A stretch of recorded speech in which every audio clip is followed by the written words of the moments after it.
O segundo é dar opiniões definitivas. Esse é muito bom, porque tipo, é sempre isso, né? Vi um filme novo, esse é o melhor filme de todos os tempos. Aí toda semana tem o melhor filme de todos os tempos dessa semana, né? Sim. Toda semana tem o melhor diretor de todos os tempos dessa semana, ou o pior. Todo filme é revolucionário, todo filme é super inventivo e descobriu a roda. Quanto mais a gente estuda, mais a gente vê que a gente sabe porra nenhuma sobre isso, né? Não existe resposta de o melhor, o mais definitivo. Não tem que ser definitivo, sabe? A arte é um negócio muito mais fluido do que isso. Essa relação hiperbólica com as coisas. Não existe essa objetividade toda. Sim. A graça é ser subjetivo, na verdade. E isso eu acho que cabe muito no que a gente estava falando, da questão do superestimado e do subestimado. Sim, sim. E também são opiniões definitivas, adjetivadas e que simplesmente não dizem nada sobre a coisa. Uhum. E eu acho que é um pouco sobre isso também. Então, além de não subestimar a produção americana, que a gente estava trabalhando antes, essas opiniões definitivas acabam não dizendo muita coisa. Sobretudo quando você está no início da cinefilia, que... Assim, eu digo sobretudo quando está no início da cinefilia, porque também cabe para os outros momentos. Sim, tá? Cabe sim. para todos os outros. Mas sobretudo quando você está no início da cinefilia, que você não tem parâmetro. Uhum. Desculpa, mas é verdade, assim, você está no início da cinefilia, você assistiu 300 filmes na vida e tá tudo bem ter assistido 300 filmes. Isso aqui não é uma contagem de, tipo, você só vai ter conhecimento quando você assistir 3.000. Não Outra parada que a gente vai discutir também. Outra parada, não é isso que a gente tá falando. Mas é ter a bagagem, né? Com que parâmetro você vai estabelecer que determinado filme é o melhor filme já produzido, ou até mesmo o melhor filme em preto e branco já feito, ou qualquer coisa desse tipo. Com qual base? Com base dos 4 filmes em preto e branco que foram assistidos? Sabe? Isso aqui, mais uma vez, não é uma degradação dessas pessoas. É simplesmente... Não, é de opinião mesmo. Simplesmente precisa ter uma bagagem. E mais do que isso, mesmo aqueles que já têm essa bagagem, ou supostamente têm essa bagagem, porque não é número de filme que determina a bagagem, afinal, a gente precisa parar de assistir filme para ler também, parar de assistir filme para vivenciar a vida também, para poder falar sobre filmes, né? Não adianta ter 15 mil filmes logados e não sair de casa. E só vive sentado no sofá, né? Não adianta de porra nenhuma, você não tá aprendendo sobre filme. Absolutamente você não tá aprendendo sobre os filmes. Mas entender que dentro desse processo a gente pode assimilar as coisas de outra maneira, né? Então, acho que é isso. A gente precisa partir do pressuposto de que a gente não pode ter essas opiniões definitivas sobre tudo. Sobretudo sobre cinema. Até mesmo aqueles que já estão inseridos. Quanto mais filme a gente vê, mais a gente vai mudar de opinião sobre essas coisas. Então, se vai toda hora mudar de opinião sobre uma parada dessa, é melhor se deixar aberto e aceitar que você está sempre descobrindo coisas novas e aprendendo. Perfeito. E eu disse a questão da hipérbole, por exemplo. Eu acho que a hipérbole é uma figura de linguagem interessante. Até mesmo para crítica. Afinal, ela tá aí. Ela é para ser usada. Mas é uma figura de linguagem que tem que ter cuidado de ser usada. Pra não virar muleta, né? Pra não virar muleta. Porque senão vira isso. É o melhor filme já feito. É o pior filme já feito. Vira uma questão que vai nos levar para lugares perigosos. Porque... E aí? Melhor que o quê? Sabe? Qual é a base de parâmetro? Qual é a base? Não tem. Não se sustenta em lugar nenhum. Né? Mas ela pode ser usada. Sabe? No meu texto sobre Retrato de uma Jovem em Chamas, por exemplo, é um texto que eu uso muito hipérbole. Propositalmente, porque eu acho que é um filme hiperbólico. Eu acho que Retrato de uma Jovem em Chamas é um filme que se utiliza especificamente dessa figura de linguagem como conteúdo narrativo do filme. O nome do filme é Retrato de uma Jovem em Chamas. Em chamas por quê? Porque o amor queima. Isso é hipérbole, porra.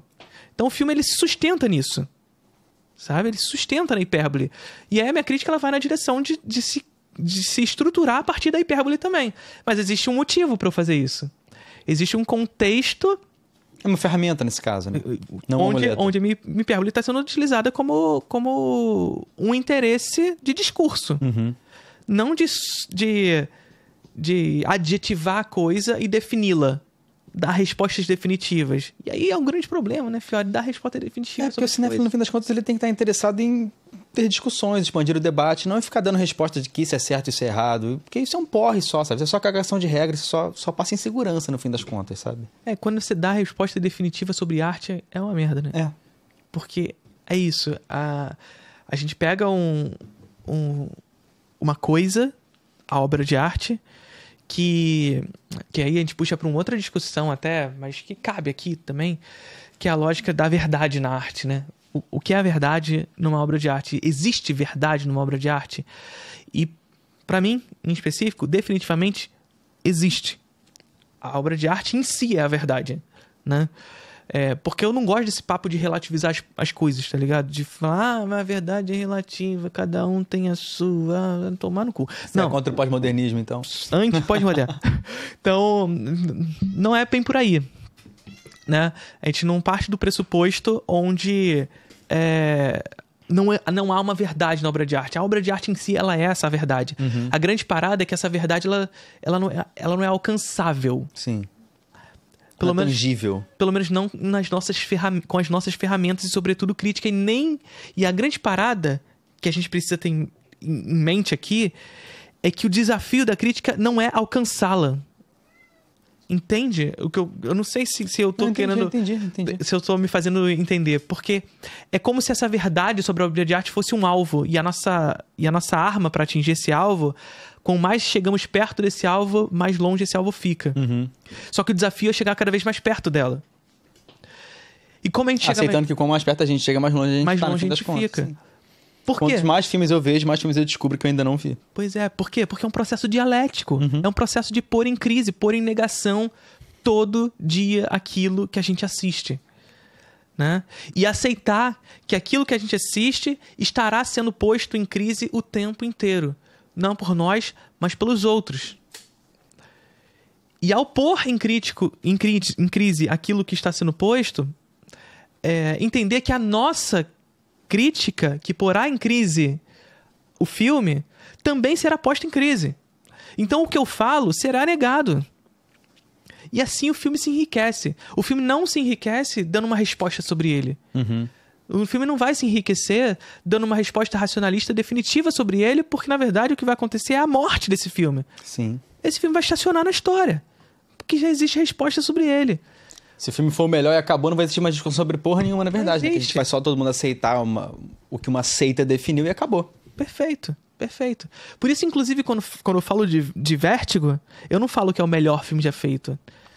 Percebe? Eu sempre falo que ele é um filme definitivo. É um filme paradigmático. É um filme que define o que veio antes e o que veio depois. Mas o melhor filme já feito? Não. Eu gosto de usar meu favorito. Pronto, é isso. Meu favorito. Até na brincadeira falando, não, Han é o melhor filme já feito. Por quê? Porque eu acho. Uhum. Não é brincadeira. Tá ligado? Existe um tom de ironia nessa parada. É porque eu acho. Mas o que eu acho, foda-se. Uhum. Eu vou, enquanto pessoa que gosta de Han, defendê-lo quanto melhor. Mas eu não vou falar, esse é o melhor. Eu vou pôr em crise esse debate. É uma parada que rola muito com o Poderoso Chefão, né? Uhum. Se escolhe muito esse filme como o filme já feito e foda-se a discussão, porque o importante é isso. Aí não se discute nem qualidade. Hoje tem alguém demais, hein? Hoje tá a foda. Mafê não tá aqui com a gente pra ver isso. Ela não tá online. As qualidades e possíveis defeitos do filme nunca vão entrar em crise e o filme nunca vai ser criticado de uma maneira decente, porque sempre vai ser só a exaltação do quão perfeito e indiscutível ele é, sabe? Qual é a graça disso? Nenhuma. Definitivamente, mano. Ó, seguindo essa lógica, a Sabrina... Carpenter. Desculpa, eu não consegui ler o seu sobrenome. Sabrina Rapolês, acho, não sei, desculpa se falei errado. Ela botou aqui, como determinar também se o filme é melhor do que o outro quando cada um tem um assunto. Assuntos diferentes. Pois é, nem tem como. Então, mas aí é um debate interessante, porque não é o tema que vai determinar a obra também. Estados Unidos está na frente, tá? Estados Unidos está na frente? Olha só. Mas aí a galera puxou a gente. Pode tá ligado? ser. Então, como é que é o nome que se diz? Copiou? Não, copiar não. Reproduziu? Não vamos. Foi na onda? Foi na onda. Tá manada aqui também. Vocês estão manada. Mentira, gente. Mas o que a Sabrina Carpenter falou aí? Como é que pode determinar que um filme é melhor do que o outro quando Pelo eles tema. tratam um tema diferente? Tá. Então, o tema não determina a obra. Então, assim, não é o tema que vai partir para o princípio da comparação. Existe na crítica, inclusive, e aqui a gente pode falar de crítica literária, crítica de cinema, até porque boa parte dos textos acadêmicos que a gente tem sobre crítica são para Vem da literatura. literatura, sim. Né? Northrop Frye. Até se vocês quiserem ler sobre Jodorowsky. crítica de cinema, já recebi muita pergunta assim, Felipe, me dá bibliografia sobre crítica de cinema. Existe, mas boa parte da literatura sobre isso é sobre crítica literária. Principalmente nas primeiras 3 décadas do século passado, né? Principalmente. Então, o Walter Benjamin, por exemplo, tem textos sobre crítica literária. A Susan Sontag tem textos sobre crítica literária. A Susan Sontag, ela até vai para o cinema em alguns casos, mas, no geral, é a literária que está ali. Então, o tema não determina a obra. E a crítica comparada, ela pode partir do pressuposto de criticar comparativamente 2 filmes que não tratam do mesmo tema. E nem pela mesma forma, às vezes. É só por um recurso, às vezes, que os 2 filmes usam, sabe? Sim. Uma proposta estilística. Por exemplo, eu fiz um texto de crítica comparada entre Vértigo e As Duas Faces da Felicidade da Vardar. São 2 filmes que tematicamente não conversam, mas que estilisticamente trazem uma proposta muito semelhante. Uhum. Que é a lógica do voyeurismo, do retorno, da mulher que retorna. Só que a diferença é que a Vardar dá um olhar feminino para esse voyeurismo. Na verdade, um olhar irônico a essa maneira de ver. Então, a crítica comparada ela pode partir de um lugar que não necessariamente é o tema. O tema é o assunto do filme, tá ligado? Claro que assim, reduzindo muito a parada. E aí tem um texto da Sontag chamado Do Estilo, que é muito interessante para isso, em que ela parte do pressuposto de que a gente se questiona muito sobre o que é o estilo, mas a gente não pergunta o que é o assunto, o que é o tema. Uhum. E por que a gente faz isso? Porque a gente já solidificou tanto na história que o tema é fundamental, que a gente esquece de perguntar o que ele é. Tá ligado? A gente esquece de perguntar o que é o tema e fica discutindo o que é o estilo.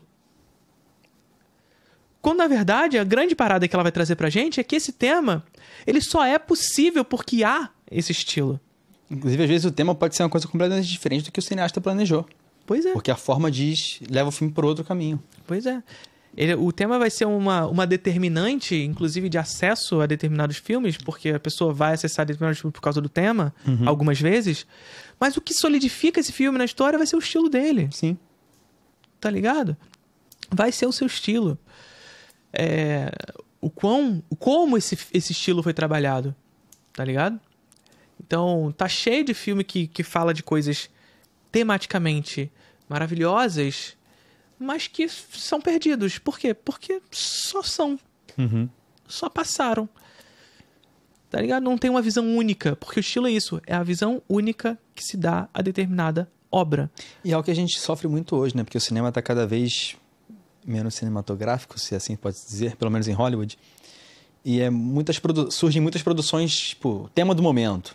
Filme sobre pandemia, filme sobre a era Trump. E são filmes que estilisticamente não estão dizendo porra nenhuma. Sim. Então fica o conteúdo, faz sucesso no momento e depois de amanhã todo mundo esqueceu a porra do filme já. É até normal que hajam esses filmes do momento. Sim. Isso não Sempre existiu. Não é de hoje, né? Então, o Planeta dos Macacos, de 68, surge no contexto da Guerra Fria e fala sobre isso, né? A questão aqui é a apuração técnica. A apuração técnica e, sobretudo, estilística, né? Porque, sobretudo, hoje a gente está vivendo num momento algorítmico. Uhum. Então, é tudo uma reprodução algorítmica desse estilo. E a gente não vê mais o autor. Ou, pelo menos, a gente tem a dificuldade de enxergar esse autor, né? Então, é isso. Respostas definitivas é o segundo passo. Não oferecer respostas definitivas.